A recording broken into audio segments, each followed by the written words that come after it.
Good evening, ladies and gentlemen. Thank you all for being here. As I think most of you know, I'm Crosby Kemper, the director of the Kansas City Public Library. I'll also mention that I am the chair of the Show Me Institute, which is a sponsor of our program tonight, as they do on occasion. It is the goal of the library, of course, to present the points of view about national, state, and local issues that run the gamut from left to right and the center. It happens that I'm on the libertarian right, so this is particularly something I'm enjoying tonight. But I do want to remind you that we do present all points of view. This just happens to be the right one. Sorry, just kidding. Just kidding. We know. Sort of kidding. I do want to mention a couple of upcoming programs which will prove what I've just said, and draw your attention to them. We're talking tonight about the inclusive economy on November 20th, Wednesday, November 20th, here at the Plaza. We'll be talking about affordable housing, which, as you know, is a huge subject and one that the library has been particularly interested in highlighting. The lack of affordable housing, our huge subsidies of luxury housing. The city likes to subsidize luxury housing. Who knew that was a good public policy? And the program we're doing is actually a KCPT, Kansas City PBS examination of affordable housing. The mayor will be here, who campaigned on this issue, and Nick Haynes will moderate the presentation, and you'll see some film from KCPT's film on the subject. And that should be really interesting. The night before, on November 19th, Tuesday, at the Central Library, we have our ongoing program, Writers at Work. Whitney Terrell at UMKC will be in conversation. This is, I think, the third time, at least, that we've had John Freeman, the founder of Freeman's Anthology. And John is definitely on the left. As a former banker, I came across the passage in his book where he once wanted to jail most of the bankers that he found responsible for the late unpleasantness, the Great Recession, and the derivatives. Is somebody clapping for that? There you go. So just to prove that we've got other points of view in the library, and for all I know, Michael Tanner would like to put some bankers in jail for going along with the regulations of the banks. But the last program I want to mention is actually next month. It's the cover of our December calendar. We don't do as much in December as we go into the holidays, but on December 5th, I think this is something that should interest everybody. We have John Farrell, who's written this very good biography of Richard Nixon. And I think it's very appropriate that we're having him, since one of our great almost impeachments happened at the end of Richard Nixon's presidency. And I think John Farrell, it's a really good book. I mean, it's one of the better political biographies I've read in recent years, and it should be very, very topical. So tonight, Michael Tanner, who's a Cato Fellow and who's written some very good books. I'm a big fan. Going for Broke, Deficits, Debt, and the Entitlement Crisis. How Big Government Conservatism Brought Down the Republican Revolution. Co-author of A New Deal for Social Security. He's a commentator, a regular figure in our virtual world.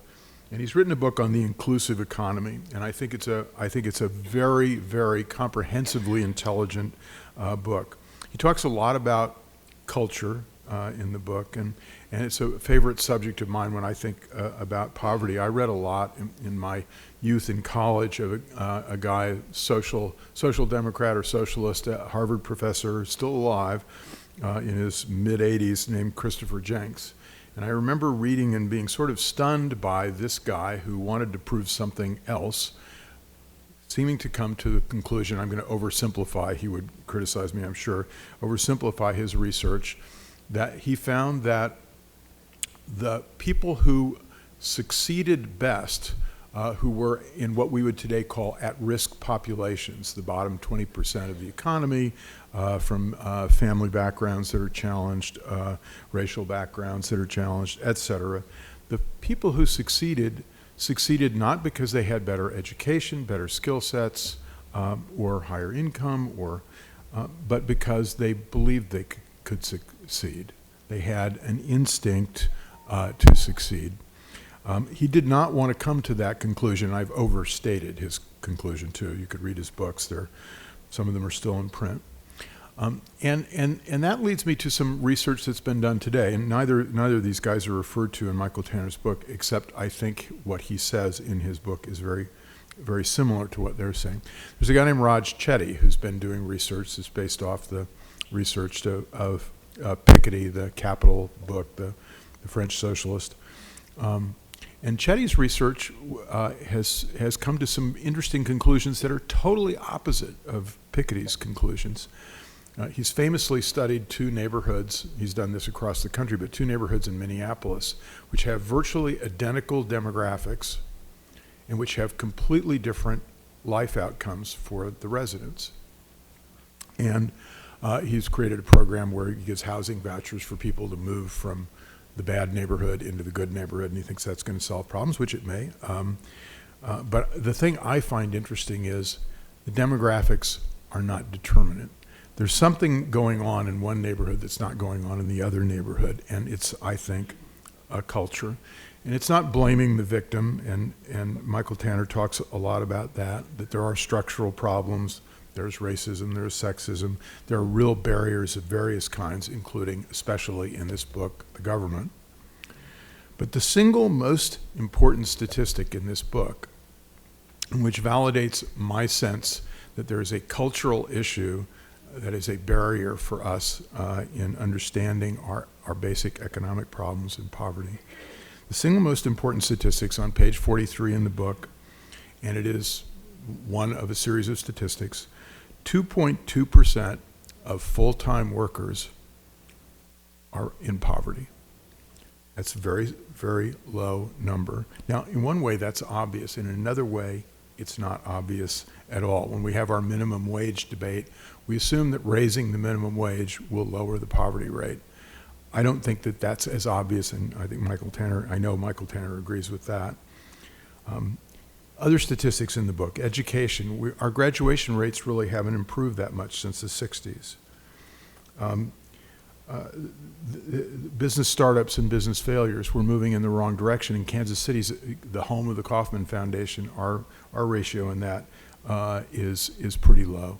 Economic Freedom Index done by some international think tanks, we score 16th now. We used to be in the top 5, the top 2 or 3. We're 16th. And he quotes Barack Obama in a penultimate chapter of the book, saying saying the free market is the greatest producer of wealth in history.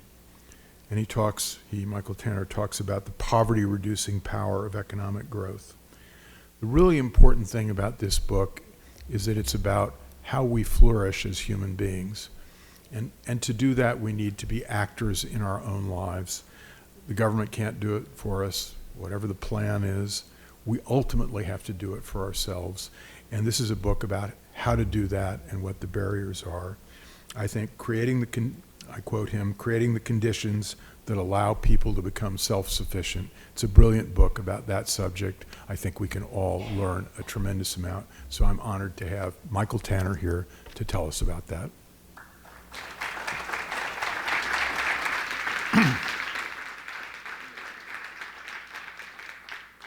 Well, thank you. Thank you very much for that extremely kind introduction. I really appreciate it. I have to appreciate it. The last gentleman who introduced me the other day said, and now here's Mike Tanner, a man who needs no introduction, which is a good thing because I've never heard of him. And I want to thank all of you for coming out tonight. I mean, first of all, you had to brave the cold to get here, which really says you're dedicated. Although I will point out that it's actually colder in Washington, D.C. tonight than it is here. So thank you for bringing me to the balmy climes of Kansas City. Actually, thank you just for getting me out of Washington, you know, the circus that it is right now. So I'm thrilled to be somewhere else, anywhere else on that. But I do appreciate you being out here tonight to talk about an issue that I think we don't talk about enough in this country, and that is poverty. And there's a lot of reasons why we really should be paying more attention to this issue. First of all, just as decent human beings, We should care about our fellow men. We should really want everybody in this country to succeed. We should want people to be able to go as far as their individual talents will take them, to rise up the ladder, if you will. And we should care about that simply because that's the right thing to do. Second, we should care about it because, frankly, high degrees of poverty is a recipe for lack of civility, a lack of civic stability, governmental stability. I mean, you know, all you have to do is look to, say, some Latin American nations where you have this huge degree of inequality and you have the wealthy hiding behind their gated communities, while outside the gates are the people who are hungry, waiting to get in and take all the stuff from the people inside the gates. That's not a recipe for the type of stability that we need in society. And third, we should care about fighting poverty because, well, it costs us a lot of money right now.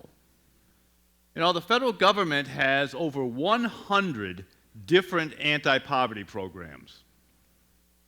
And last year, I think when I wrote my book, I said they spend about $700 billion annually on those programs. It's actually gone up since then. It's about $820 billion that the federal government spends on those 100 anti-poverty programs every year. And state and local governments kick in an additional $300 billion, which means we're spending about, $1.1, $1.2 trillion every year fighting poverty. If you want to go back all the way to, say, when Lyndon Johnson declared war on poverty back in 1965, we've spent some $22 or $23 trillion since then fighting poverty. And the question is, what exactly are we getting in exchange for our money? Now, the reality is we actually have lowered poverty rates. Poverty rates are lower than they would be in the absence of those programs. So you can't say those programs aren't accomplishing anything. They are reducing poverty rates. Now, we shouldn't get too excited about this. I mean, not even an organization as inefficient and bureaucratic as the federal government can spend $1.2 trillion every year and not achieve something. I mean, if you flew over the country in an airplane and shoveled $1.2 trillion out of the back of it, you'd reduce poverty. But still, you know, we should acknowledge whether it's, you know, success for what it is, and that we have reduced the poverty rates. But I wanted to ask a bigger question when I started looking at this, and that was, is that sufficient? I mean, it may be necessary, but is it sufficient in terms of what we really want to do when we talk about fighting poverty? Is simply providing for people's material needs all we should do? I mean, I'm sure you're all familiar with Maslow's hierarchy of needs. And if you want to look at what we do in terms of our poverty efforts, all those programs and all that money we're spending, it's all focused down here on the base of the pyramid, the basic physiological needs, food, shelter, things like that. And as I say, we actually do a pretty good job of providing them. Yes, there are still too many homeless in this country, there are too many people who are food insecure and all of that. But, you know, we basically don't have any widespread famine in the United States. We're not the South Sudan, if you will. And we basically do a pretty good job of delivering material goods to people in this country. However, the further up this pyramid you go, the worse job we tend to do. And shouldn't our goal ultimately be to move to the top of that pyramid? Shouldn't our goal be, as you heard, human flourishing? The idea that every human being should be able to take care of themselves, should be self-sufficient, able to provide for their families, able to rise as far as their individual talents will take them, in essence, be masters of their own fate, captains of their own ship. If you will. That should ultimately be our goal, and yet we're not doing a very good job of helping people get there.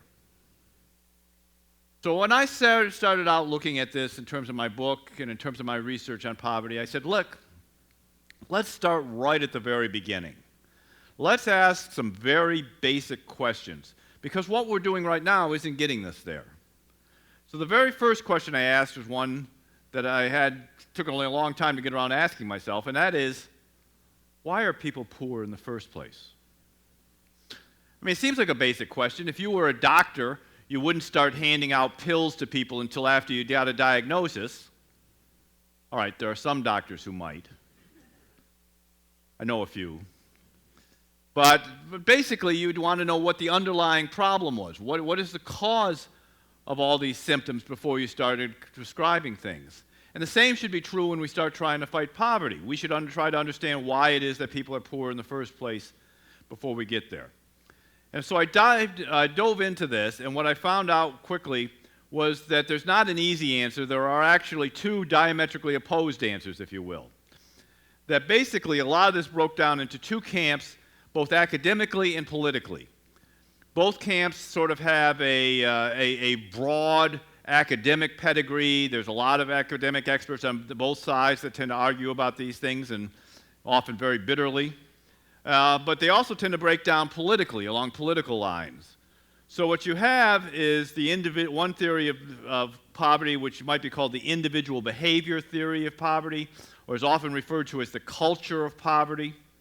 And the other deals with structural poverty, or structural causes of poverty. And I want to take just a few minutes and kind of walk through both of these, because I think both these theories are kind of important. They both have something to say. The first is what's called, what I call the individual behavior theory of poverty. Others call it the culture of poverty. This is very prevalent among many conservatives. And you'll hear them talk about this a lot. And this is the idea that people are poor because they've made bad choices and bad decisions in their life. That ultimately poverty is the responsibility of the poor themselves. That they have done the things that have driven them into poverty. And this is based heavily around something called the success sequence. And the success sequence, basically, statistically, you can make a strong case for each of the items individually and as a whole. And that is the idea that if you finish high school at least, you don't drop out, you at least finish high school, and then you get a job, and then you don't get pregnant or don't have kids until after you get married, you are unlikely to be poor. Now, there's certainly a chicken and egg problem with making these claims. There's also, we all know that correlation is not causation. But on the other hand, there's a strong backing of statistical evidence behind each of these things. For example, we know that about half of people who drop out of high school will be poor. But almost nobody who completes college is poor for a lengthy period of time. We know that, as you heard, only about 2.2% of people who work full-time live below the poverty level. In fact, even part-time work reduces your incidence of poverty to about 15%. Whereas if you're unemployed, you're probably going to be poor. And we know that if you have children outside of marriage, you're roughly 5 times more likely to live in poverty than if you wait until you get married before you have kids, or if you don't have kids at all. So each of those things has statistical basics for making the claim, and you put them all together, and you can see where people say, okay, what happens is the poor make bad decisions. They drop out of school, they get pregnant, they don't work. That's why they live in poverty. And the people who worry about this or think about poverty this way spend a lot of time worrying about incentives. How do we structure government programs so that they don't discourage work or discourage marriage? You might remember that George W. Bush wanted to go out into inner city neighborhoods and put up billboards saying marriage is good. So that's one side of the debate. The other side of the debate says that's fine as far as it goes, but you really have to look at the structural causes of poverty, and particularly race, gender, and it's here as economic issues, or it might be called economic dislocation as well. And again, there's a strong case behind each of these arguments. I mean, all you have to do is kind of look at our country's abysmal history of racism, and you can see how that racism and racial issues play into poverty. Just to give you one example, it's estimated that between slavery and Jim Crow, the African American community has been deprived of somewhere between $7 and $10 trillion in capital. That's not available today. That you can look at the fact that much inheritance among white families comes from inheriting real estate, houses, and so on. The houses passed down to heirs and all this.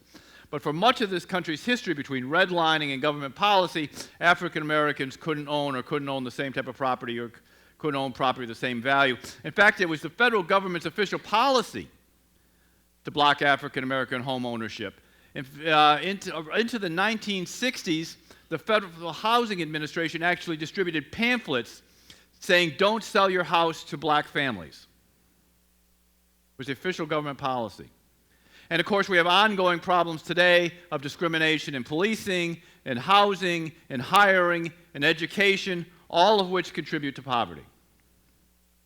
In terms of gender, with the feminization of poverty is very real. Women are much more likely to be poor than men. And, some of this is simply a province of biology, if you will. Women have children and men don't, and that means that burden and that cost often falls on them. If you're not married, it's certainly a problem. If you are married, we know that men still don't do an equal amount of work around the house, so women often have to work 2 jobs. They work outside the home, then they come home and take care of the family. If children get sick or so on, then women can lose their jobs. All this daycare costs, all these sort of things can add to poverty. And plus, we have the legacy of the fact that it was, in my lifetime, that women couldn't work in certain professions. It was only within the last 100 years it was possible that women couldn't own property in many states in this country. So you have that as an issue. And then finally, economic issues, economic dislocation. I guess the best way to put this is I am, as it shouldn't surprise you, a dyed-in-the-wool free market capitalist. I believe in the benefits of free market capitalism. It makes us all much wealthier, and I'll talk about this in a little more depth later on. But it doesn't fall equally. The results of those benefits of free market capitalism are not distributed equally across the population. And that means that some people get left behind. And a great example of this is, as an economist, I often talk about how much better off we are because we invented the automobile. I mean, nobody here, I think, wants to go back to the horse and buggy as the primary mode of transportation, right? The car made us all much wealthier as a society, all much better off as a society. On the other hand, if you were a buggy whip manufacturer, no, not a buggy whip manufacturer, you were the best damn buggy whip manufacturer in the whole darn world. You were out of luck when cars came along. You were left behind. Not your fault. Think about today and the changing economy we're in.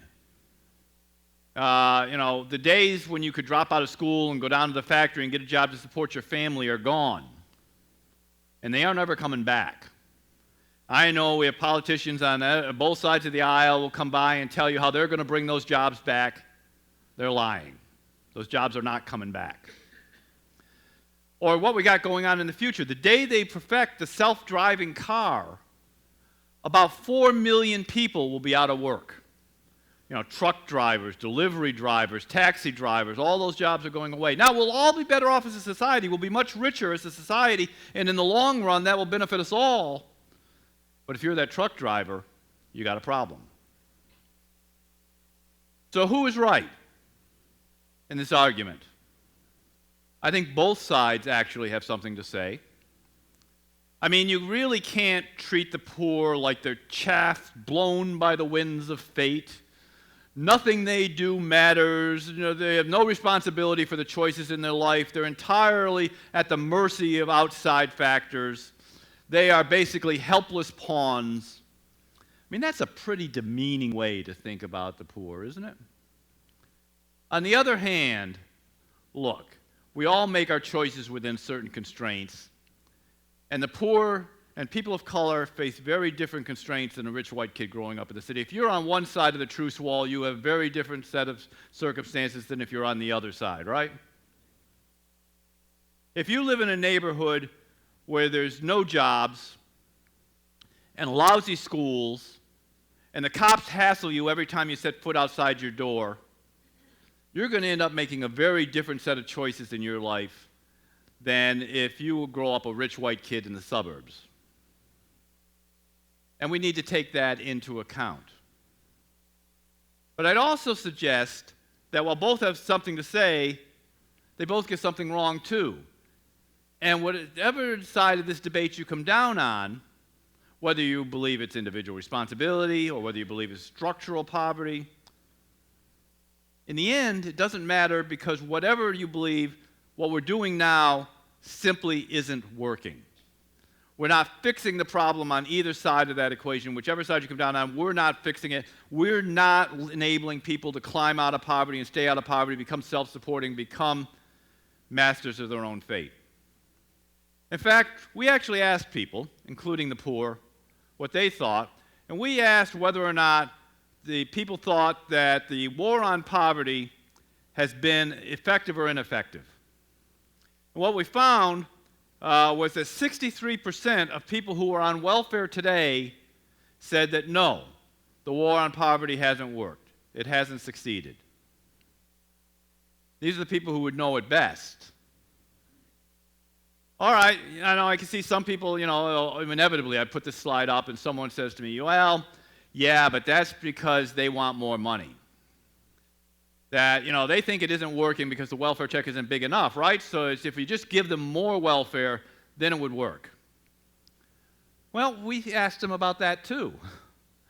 We said, suppose there was an unlimited amount of money, that the federal government somehow discovered that magic money tree out behind the Treasury building, and it had an unlimited amount of money that it could spend fighting poverty. No limit. Do you think that then the federal government could actually solve poverty? Nope. 58% of people on welfare, 72% of the population as a whole said that no, even if there was an unlimited amount of money, the government simply doesn't know how to deal with poverty. So maybe, just maybe, what we're doing isn't working. Is it Einstein, I think perhaps apocryphally, is said to have come up with the idea that if you keep doing the same thing over and over again and expecting different results, that's the definition of insanity? Maybe simply throwing money at the problem isn't the answer. Maybe we should do something else. So I'd like to suggest we stop making people poor in the first place.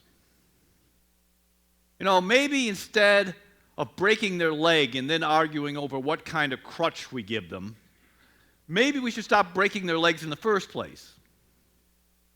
So what I did was I looked at 5 areas where I think our current government policies are actually making people poor.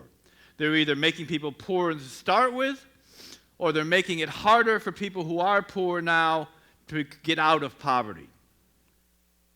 And let's start right off with a big one, criminal justice reform.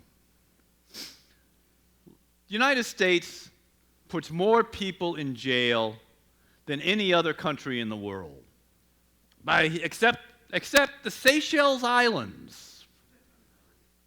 I have no idea what they're doing on the Seychelles Islands. Sounds like a hell of a party to me, but they go to jail there. But nowhere else. Look at, we're more than twice as much as the next highest country. We throw people in jail, and that's where criminal justice reform has to start, with the vast over-criminalization of everything in this country. We put people in jail for far too many things that people shouldn't go to jail for. And we can start, of course, with the war on drugs, right? And then there's the war on sex work, which is just the war on drugs but applied to women. And then, my God, they killed Eric Garner in New York for the crime of selling an untaxed cigarette. Maybe we should stop locking people up for all these things. And then, of course, once we determine that we shouldn't be locking people up for everything, then we have to deal with how the police interact with people on the ground, how they deal with people when they come across them. Here's a secret. I'll let you in on a little confession here. When I was younger, some of my friends smoked pot. And, sometimes the cops caught us. And when they did, they'd come along and they'd see us with a joint and they would say, "Put that out or I'm going to go home and going to tell your parents." None of my friends had themselves slammed face down on the front of a police car, were frisked and then handcuffed and dragged off to spend the weekend in jail. None of them ended up with a felony record because they happened to have a joint in their pocket. We know that the playing field is not level for people of color and communities of low income. We know that they're not treated the same. So you have overcriminalization, you have how the police interact, who they arrest. Once they're arrested, we know that sentencing is not the same. We know, and then we have to worry about plea bargaining and who gets the plea bargain and how they layer on charge after charge in order to get people to plead guilty even if they're not. And then finally, we have to deal with what are they going to do when you get out of jail and you're carrying around that criminal record for the rest of your life. A criminal record that makes it difficult, if not impossible, to get jobs, housing, education, and so on. And these things have very real impact on people. You know, conservatives worry a lot, and as I mentioned earlier, you're 5 times more likely to be living in poverty if you have children outside of marriage. Conservatives worry about it a lot. They're all talking about, you know, how we can go down and lecture these women in the inner city and tell them how bad they are for having kids or something. Get married. Well, I actually kind of want to know who exactly are they supposed to marry. It's not like there's this giant pool of inner-city computer programmers that are waiting around for them. You know, William Julius Wilson from Harvard points out that 1.5 million young black men have been taken out of the marriage pool because they're in the criminal justice system. They're either in jail, on probation, or have a criminal record that makes it difficult or impossible for them to get the type of job that's going to enable them to support a family coming out. So these are very real consequences that lead to poverty. We ask people, has just having a criminal record ever been a barrier to you finding a job? 23% of people on welfare said, yeah, that criminal record has blocked them from getting a job, which means it's going to block them from getting off of welfare and taking care of themselves. Often because they made a silly mistake when they were a kid. You know, Missouri is 8th in the nation in incarceration rate, and 50% of the people in jail in Missouri are in jail for nonviolent offenses. Those folks are going to carry around a criminal record. I can tell you that scholars at Vanderbilt University suggest that criminal justice reform alone would reduce the poverty rate by as much as 20%. Second, education reform. Look, this is not, this is a no-brainer, isn't it? We know that, if you drop out of school, you're going to be poor. If you go on, you're not. We want to have an education system that's going to prepare people for those jobs of tomorrow. If you're not going to be able to work in the factory or be a truck driver or whatever it is, you're going to have different skills, and we need an education system that will prepare you for that. But it's not just a matter of money. This is actually, it's a little bit of an old chart, but it's the most recent data that we could find. That top line up here is total spending on education in this country. You can see it's been going up rapidly. This is employees in the public school system. Test scores. Can't find a relationship there. Spending more, I'm not saying you shouldn't spend money on education, but I'm saying there's no evidence to suggest that spending more money on education is going to get you better results, necessarily. I mean, the simple fact is the problem in our education system is we have basically a monopoly that exists to benefit the teachers' union and the administrators, not for parents and students. We don't have any innovation and entrepreneurship in our education system because when was the last time you saw a monopoly be really attentive to customer service? If you want to see more change in our education system, we really need to have an education system that's not basically unchanged for the last 200 years. I mean, now we put a computer screen up here, right, instead of a blackboard, but essentially it's the same model of teaching that we've used for the last 200 years. We're going into a new century, a new future, new jobs, new skills. Maybe we need some people to come up with some new ideas about how to teach and to implement those. We need to let 1,000 flowers bloom in terms of educational ideas and educational reform, and we need to put the control over the education dollars in the hands of parents and let them make those choices. Third, housing deregulation. As you heard, affordable housing, I know it's a huge issue here in Kansas City. It's a huge issue across the country. And this was one, when I started doing my research on this, I didn't realize just how big an issue it was going to turn out to be, but it's huge. First of all, it's just an enormous cost for poor people. On average, poor people spend 40% of their income on rent. If you have a small paycheck, 40% is a mighty big chunk being taken out of it, right?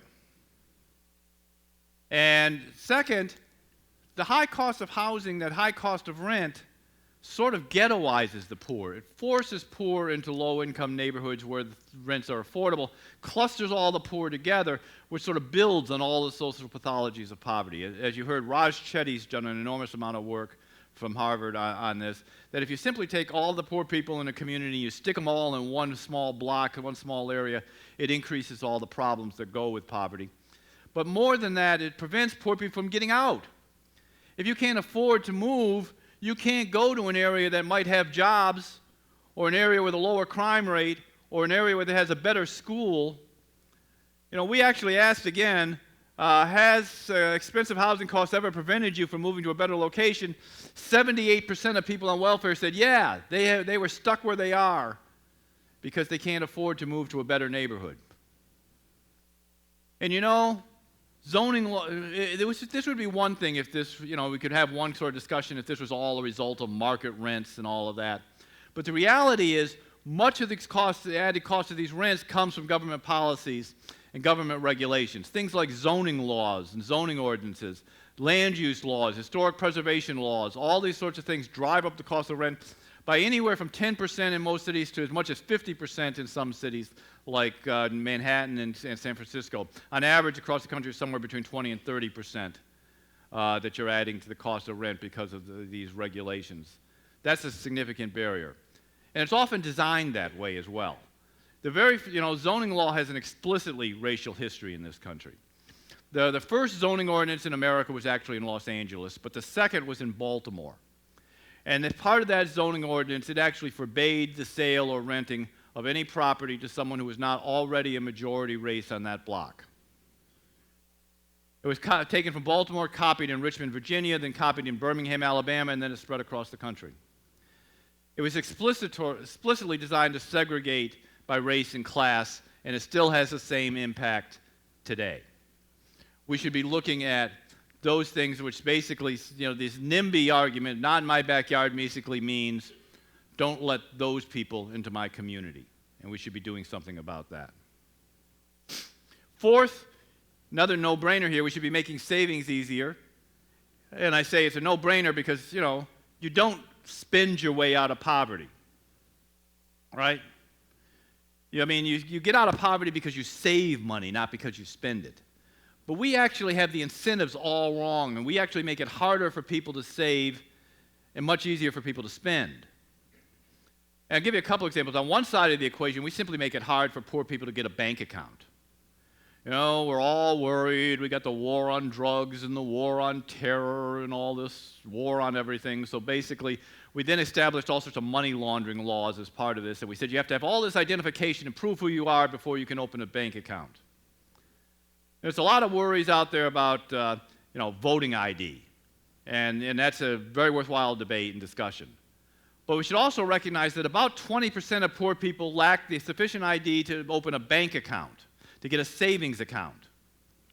And think of what it means if you don't have a bank account. It means obviously you can't borrow against it, you can't establish any credit. But it also means that when you get paid, you got to take your check down to one of those check cashing places and pay that exorbitant rate to get it cashed. And then after that, you have to carry around a wad of money in your pocket. So you end up getting robbed, or else the police think you're a drug courier because you got $500 in your pockets. They seize your money on an asset forfeiture thing. You know, it certainly doesn't seem like a good idea to prevent people from opening bank accounts. Second, though, on the other side of the equation, we actually encourage people to spend all their money if they're on welfare and punish them if they save. I mean, think about this. If you are on welfare, you're getting a welfare check, and at the end of the week, you've been responsible, you've been frugal, you haven't wasted any, and you've got some money left over. Well, if you rush down to the local store and buy the latest athletic shoes, hey, we're cool with that. That's fine. But if you took that same money and we put it in a 529 account so your kids could go to a better school someday, we'll take away your check. If you have a car so that you can go out and look for a job to get off of welfare, we'll take away your check. If you live in a rural community and you inherited a house and it might be falling down, you might be underwater and not able to sell it, but if you have it, it's an asset, and we'll take away your check. We need to examine asset tests for means-tested programs and determine ways to ensure that people can be on these programs and not give up the idea of savings, not have to, not more consumption, but more savings when we do these things. And then finally, this is what I talk about is inclusive economic growth. As you heard, and as I firmly believe, nothing lifts people out of poverty as much as economic growth. We know that throughout the world, this has been the case, and throughout history, it's been the case. And what brings economic growth? Well, this is what Deidre McCloskey calls the great fact, and that is that throughout most of human history, mankind was desperately, miserably poor. And they were ruled over by a tiny elite that was slightly less desperately, miserably poor. And then a couple of hundred years ago, something miraculous happened, and the wealth of the world increased dramatically. And that miraculous thing was the advent of modern free market capitalism. Nothing lifts more people out of poverty. We asked, in fact, these polls, by the way, just as an aside, all these polls were done by YouGov, which is the New York Times pollster. They did it for the Cato Institute at our request. But we asked, which is more important? Should we have more economic growth or more spending on welfare? 76% of people on welfare, more than 3 out of 4, said economic growth was more important to getting them out of poverty than spending more money on welfare. They understand that you have to have a growing economy. After all, you can't redistribute something that doesn't exist, right? If you don't have wealth, if you don't create wealth, you certainly can't redistribute it, voluntarily or otherwise. So they understand we need more economic growth, and we know what leads to economic growth generically. This is from the Fraser Institute's Economic Freedom Index, put together by a consortium of over 120 think tanks from around the world. What it does is it measures, on this side of this is a scale of economic freedom. I won't go into all the details of it, but it has to do with everything from taxes to regulatory policy to sound money to property rights. A whole bunch of things go into determining that scale. And then on this side is GDP per capita in US dollars. And you can see there's a very strong correlation between the freer an economy is and the wealthier it is, essentially, the more economic growth that comes from it. And a lot of people, especially a lot of conservatives and a lot of my conservative friends, stop there. They look at this and say, okay, what we really need to do is cut taxes and reduce regulations and we'll be fine. And they're right, that will increase the economic growth. But, and here's where I differ, I think there's a big but here, and that is that economic growth has to be inclusive. It won't do anything to change poverty if all the benefits from the economic growth accrue to people at the top of the income scale. You've got to let people at the bottom get in on that economic growth. They have to be able to participate in that growing economy. And that means we need to look at those barriers that are put in place that actually block them from getting us started on that ladder of success, getting us started on that road out of poverty. Simple things, often, like occupational licensing laws. You can take something, about 25%, I think it's between 25 and 30% nationwide, of all jobs in this country require you to get permission from the government to practice that profession. And I'm not talking about doctors and lawyers. We can have a debate about that. I'm talking about barbers or florists or interior decorators, funeral attendants, the type of jobs, landscapers, the type of jobs that people with very minimal skills getting their first job, getting started, can get. Let me tell you a story to show you just how this works. In Louisiana, not so far from here, let's assume there was a single mother on welfare. And she wants to get off of welfare. She wants to be an example for her kid. She wants to be in charge of her own life. She wants to get a job. So she takes inventory of her skills and she looks around And her friends are telling us, you know, you got a real eye for beauty and plants and growing things. You ought to become a florist. She says, hey, that's a great idea. All she has to do is take an 8-month course in becoming a florist. She has to pay for that course.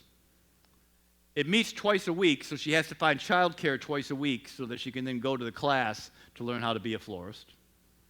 Buy the books for it and all of that. Does all of that. Then she has to take a test to prove that she knows how to be a florist, because after all, if you get the rhododendrons wrong, it could be fatal. You want to make a floral arrangement of poison ivy or something, I don't know. But she has to take the test.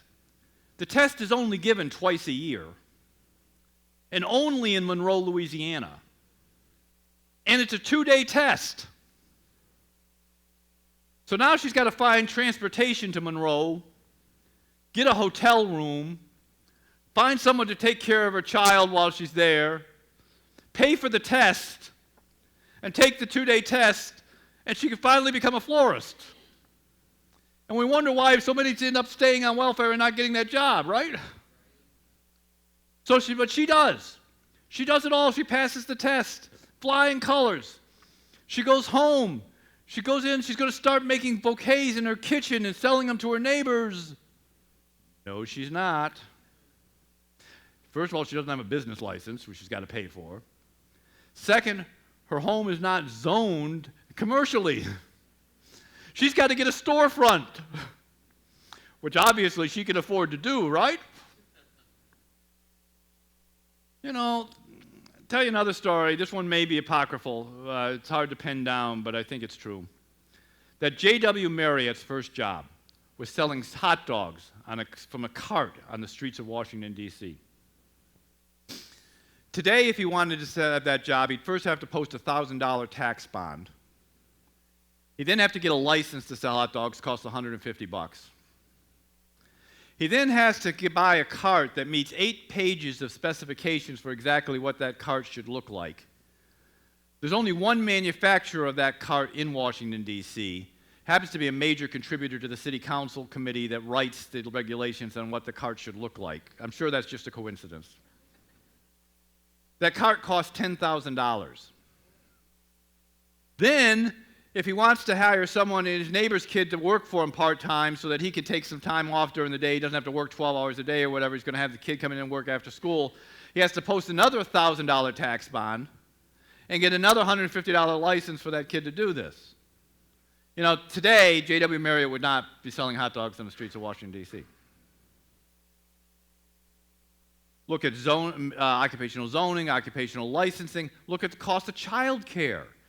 You know, particularly for single mothers, but for basically all women who end up having to shoulder this burden, the cost of child care can prevent them from getting a job and getting started.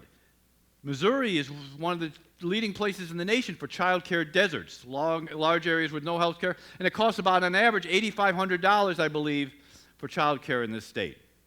And too often, those high costs of child care are caused, again, by government regulations that specify what the type of room you can have the child care in, or how the parents have to have this degree or that degree, and all those sorts of things. Washington, D.C., where I'm from, and which is never an unending source of amusement to me, just passed a regulation saying that every child care worker in the city must have a bachelor's degree.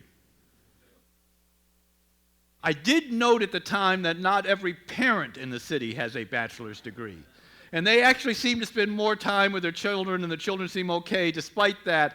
But, but this did actually do a pretty good job of wiping out all the mom and pop daycare centers and the church basement centers and all the things like that. But it really benefited big daycare, which charges a small fortune. You know, we have to look at all these barriers to people participating in the economy and get them out of the way if we want economic growth to benefit everybody. This is on the occupational licensing. Again, we asked the question, has lack of a credential or license ever prevented you or someone you know from getting a job that otherwise you were capable of or they were capable of doing? Look at that. 45% of welfare recipients, either themselves or somebody they knew, had been blocked from getting a job because they lacked the proper occupational license. And if you have a criminal record, these things all build on each other. Tell you another interesting thing, the state of Ohio has a program, I think it costs about $10 million a year, to teach prison inmates to become barbers. That's actually, that makes sense. Becoming a barber is something they can learn with minimal skills. It's something that they can go out afterwards they could do. Except for the fact that the state of Ohio prohibits you from being a barber if you have a criminal history. Your government at work. We asked again whether or not we thought the priority in fighting poverty should be giving poor people more money so they can get on their feet, or eliminating the causes of poverty, to stop making people poor. 59% of welfare recipients themselves, the people who are depending on those checks, said, let's stop making people poor rather than giving people money to get them out of poverty once they're already there. Stop breaking their legs. Stop fighting about what kind of crutch it's going to be. Thank you all very much. I look forward to your question and answer.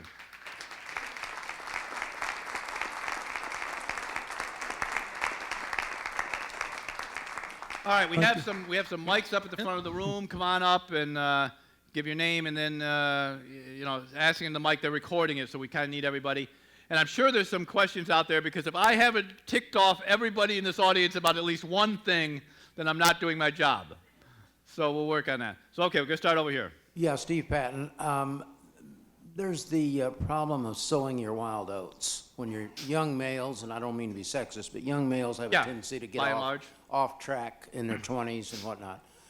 It seems like if you're from a middle-class family, you'll be welcome back when you decide to get it together. But if you're from a poor family, it'll be held against you to the day you die. And it's held against you to the day you die. I agree. What can we do to give a chance for folks that maybe aren't that well connected to say, hey, I'm 28, 29 years old, it's time for me to get going?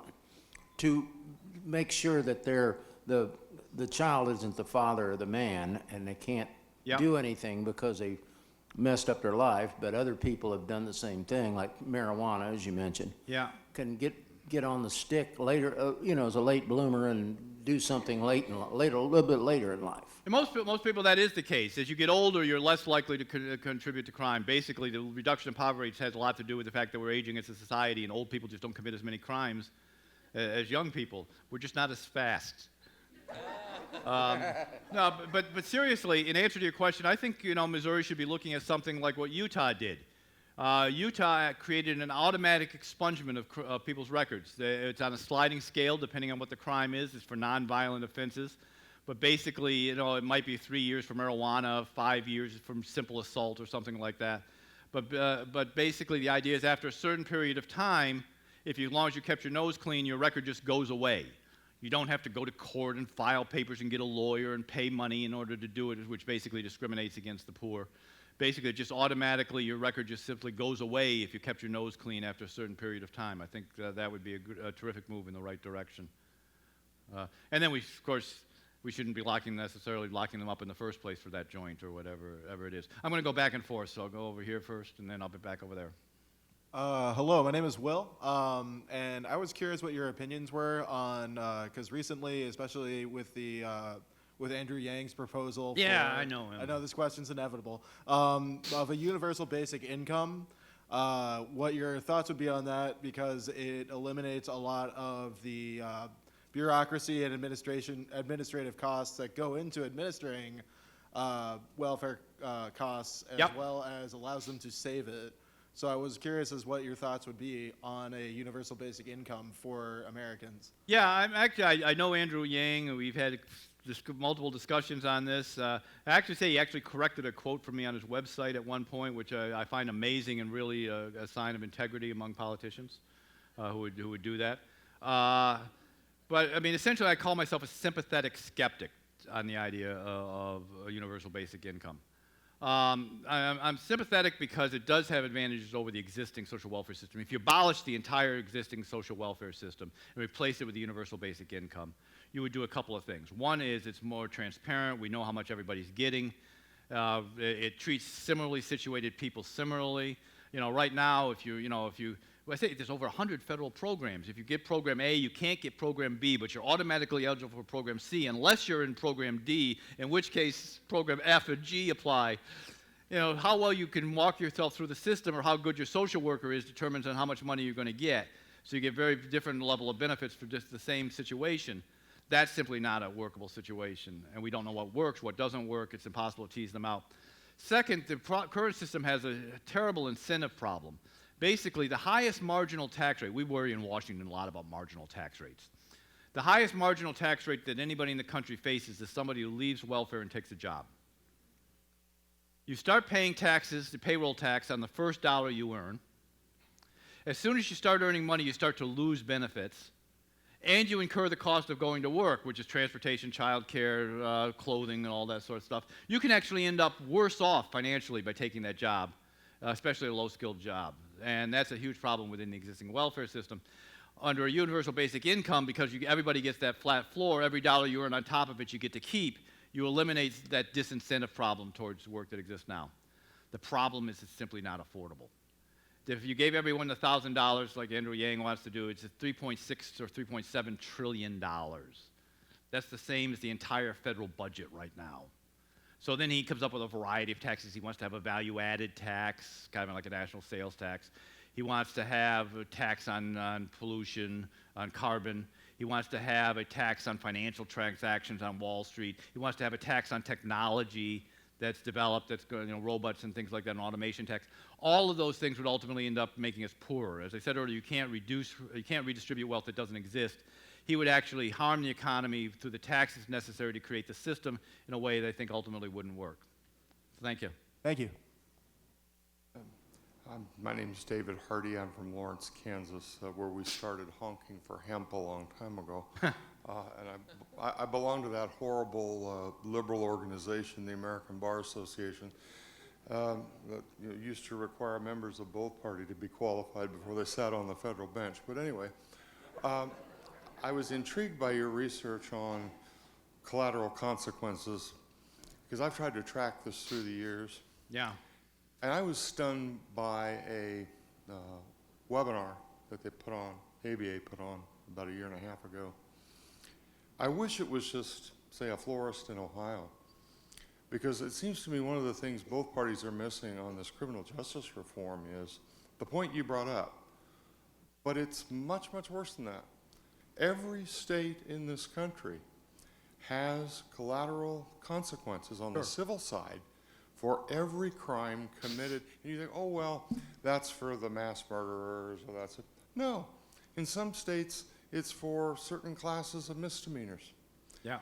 We have over 1,000 collateral consequences nationwide for electricians, plumbers, mechanics. A lot of these people that have been locked up forever, and yeah, they go through these training programs, or worse yet, they went through training programs. They've always been electricians. Some of them have been electricians and plumbers in our prisons, and they're qualified to do it there. Yeah. But the minute they step outside that door, they have no chance of ever getting that back. I'm wondering, is there a middle ground here between, and it's not going to be between the Freedom Caucus and the progressive left, but is there a middle ground here between Cato Institute libertarians and center-left Democrats on some of these issues? Yeah. Because it seems to me on something like that, we're already talking about criminal justice reform, but how many times do you ever hear that about collateral consequences? Well, no, we do need to be talking more about that. There are some terrific books on this out there. The New Jim Crow, Michelle Alexander's book on this. There's several others that are terrific on this. There's the number of research. I recommend the research by Radley Balco, who has been tracking these studies and is one of the best out there on this. Yeah, there's a lot of research on this, and I do have hope that this can be a broad bipartisan issue, including right to left. I mean, look, you have Donald Trump signed criminal justice reform. The first federal level with that. You have the Democratic candidates all repudiating their past positions. That might have been in self-interest, Well,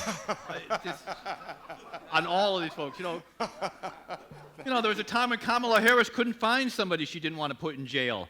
You know, and now she's, you know, criminal justice reform champion. Everybody's for it now. So maybe there is really a chance for a bipartisan reform on this. Yeah. Mark, Independence, Missouri. You talk about this kind of a theme in your talk, but you mentioned when you spend about $1 trillion a year on poverty now, and $22 trillion since '65. Yeah. I understand poverty was 30% in 1950 and was going down, and the war on poverty started, and it basically stalled the decline. Yeah. Kind of a broad question. How much do you think, like people like Thomas Sowell and Walter Williams have written, that poverty has actually broken the family, especially the African American family, and caused our inner cities to have chaos? How much do you think the war on poverty has actually brought about poverty and made our cities just basically wrecked our country, actually? A couple of things on that. One is in terms of measuring poverty. If you use the Census Bureau's official definition of poverty, what you say is exactly true. What you see is through about 1968, well, maybe into the 1970, the poverty rate falls and then it flattens out and stays exactly the same. Part of that is because of the way they define poverty in the Census Bureau. They don't count what's called non-cash benefits or in-kind benefits. So if you are below the poverty line and you get public housing, you get Medicaid, you get food stamps, your lifestyle has now been lifted above the poverty line, but we still consider you poor. We don't count any of that. You only count cash benefits like TANF or the EITC. Actually, you don't count the Earned Income Tax Credit either. It's a tax, because it's a tax refund. So the TANF, you count a few other cash benefits, but most of them you don't. If you actually counted all those benefits, poverty was continuing to be reduced until about the mid-1980s. And what you then see is that you don't get any incremental, it flattens out, and you don't see incremental gains for each dollar spent anymore. So basically, simply putting more money into the same system doesn't seem to be reducing the poverty more. You've kind of creamed off the people who are easy to get off of welfare or easy to get out of poverty, and you're kind of stuck with the hardcore problem group at the bottom that you don't seem to be able to get off long term. You can make poverty less miserable for them, but you can't necessarily get them to rise up. That's why I want to do some of these other things. In terms of the relationship between how much welfare contributes to people being in poverty, you know, I think there's it's hard to tease this out. There's a number of studies out there that do show, for example, that as welfare benefits increase, it increases non-marital births. If you want to go back to 1960, the non-marital birth rate for African Americans was around 18%. For whites, it was around 3%. There was often, that sort of overstated it because you often then had the kind of shotgun marriages that took place afterwards. Today, the white non-marital birth rates, I believe 38%, and the African American is 68%. So it's increased dramatically. But I'm not sure how much of that has to do with welfare, how much of that has to do with a worldwide change in the availability of birth control has changed sexual mores. This is a worldwide phenomenon. It's not confined to the United States.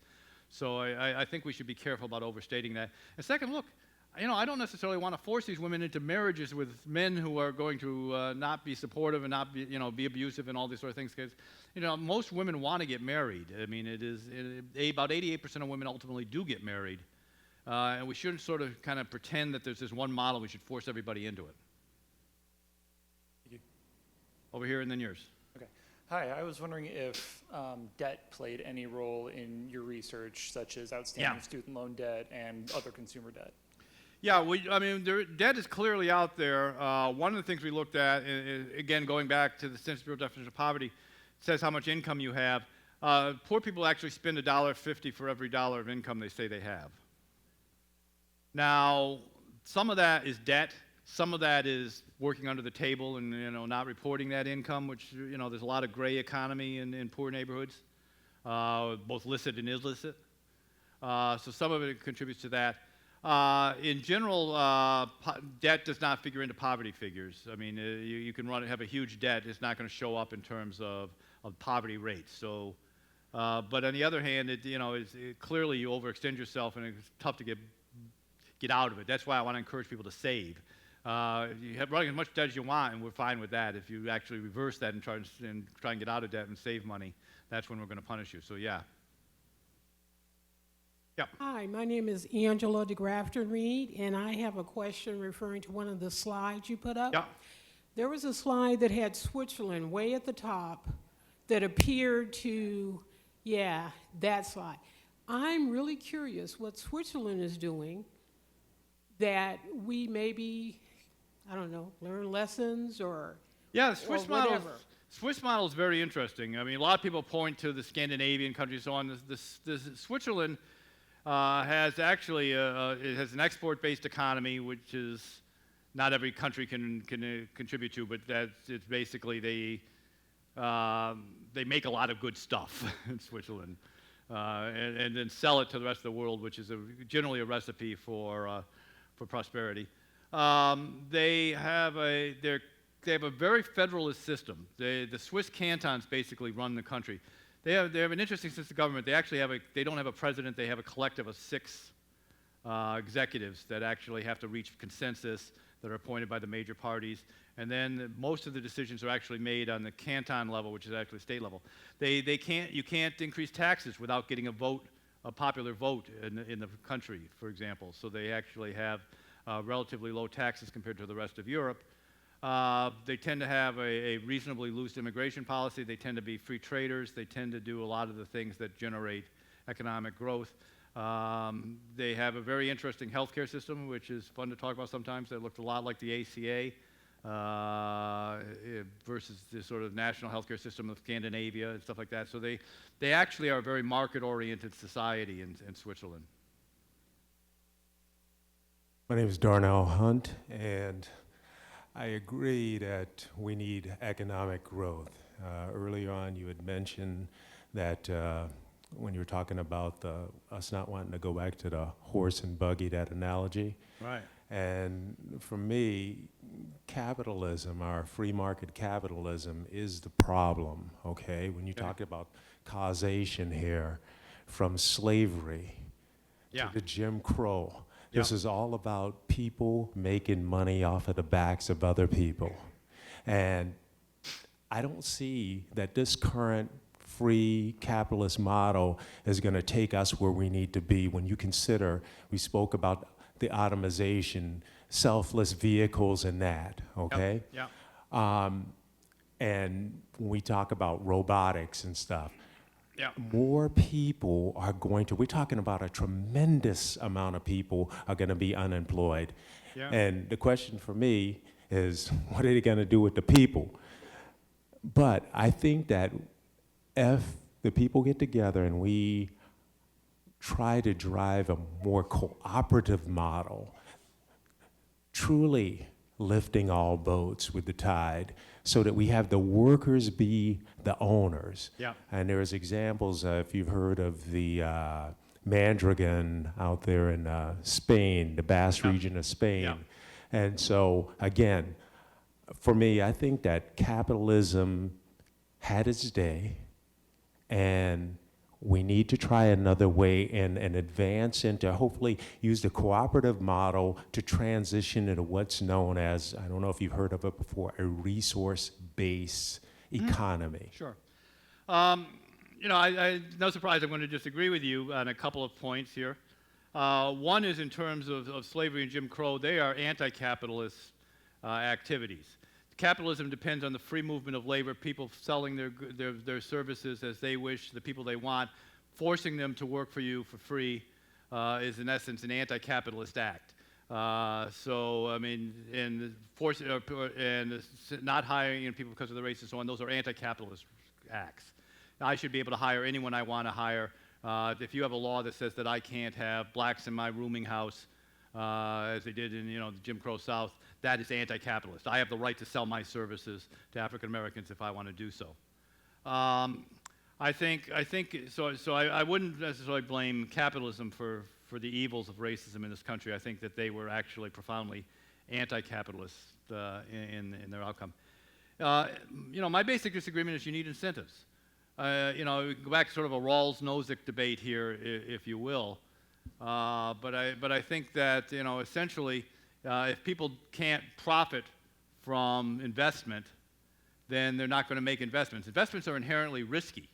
I mean, you can lose your shirt anytime you make an investment, anytime you put money into something new to try to create a new whatever it is, new product or new service. You could lose your shirt if it's not something that people want in the end, or doesn't work, or you know, you try to create this new invention and it fails and you've lost your savings on it. So you need to get people a return on the money they're going to do that. That means they need to make a profit in some way, and I think trying to eliminate profit is simply not going to work. And you need to know, you need the signals that capitalism provides of where the best places to put that money is. I mean, how would we know? If you were to ask an engineer, for example, someone explained to Mr. Wunsch, said, if you were to ask an engineer about making a can to put tuna in, they would first of all create a spear, because that's the optimal way to pack it in. They would also suggest it be made of gold, because in terms of conducting heat and in terms of a number of other factors, it actually is the most efficient tuna packing mechanism is all to have a gold spear. But obviously, you're not going to do that, and the reason you do that is the price mechanism is involved, and if you don't have capitalism, you don't have those price signals that work on things like that. Yeah, next up. I'm Jimmy Dickerson, and I was a letter carrier for 25 years, so I got to see the insides of lots of people's houses, and between 1980 and 2005, a lot of people bought into the fact that you get the maximum amount of house that you could get, and they crashed the market for that. They crashed the stock market twice on us, and then in 2001 with 9/11, the year before that was the most money I ever made in my life, and I've never recovered from it. And I was just wondering. Yeah, I mean, first of all, follow the rules and you can't win. I think, I think, again, I'll talk about another anti-capitalist act here, was bailing out the big banks that, after the crash. Nothing says capitalism like subsidies to big business, right? I mean, look, that is not capitalism. If you fail in business, you should go out of business because you didn't provide a good service or product. And in particularly, some people might have gone to jail if we had a very different system on that sort of thing, which I think is what Iceland did, is actually locked up the bankers and instead of bailing out the banks. So I'd be perfectly fine with doing something like that. And people did get sort of used to the idea of using their house as a piggy bank, which, it's great if you had a house and you were above water, but it didn't serve communities, that were low-income communities and communities of color very well. Because they lacked essentially the equity to be able to play those games and it's something that should serve as a warning for the future on that. Anything else, or do I have time for one more question? No, actually, I think we're good. But